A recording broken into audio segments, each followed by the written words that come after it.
So what happens when you get an ACL tear? Okay, the initial response of the body when you get any injury is of inflammation. There is bleeding, there is swelling in the knee, there is pain, there is difficulty in walking, there is difficulty in putting weight on that leg, and the knee feels very unstable. This is the acute phase reaction or the initial reaction after the injury. If you rest it adequately after a few days or a few weeks of rest, then pain goes down, swelling goes down. However, a lot of patients, especially with complete ACL tears, will continue to have instability in the knee or feeling that the knee is going to give out, especially when you're doing activities which involve twisting and pivoting motions. Okay. Now, who needs ACL surgery? That's the important question that we want to address in this video.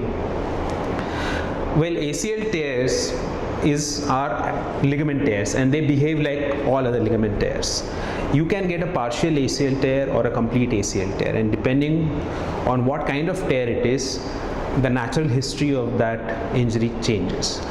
Most of the partial ACL tears, after the initial phase of inflammation, swelling, pain, once that settles, they become asymptomatic, or the symptoms go away, especially if the individual has a low physical activity level or a more sedentary lifestyle. Most of them just will improve with adequate physiotherapy or rehab.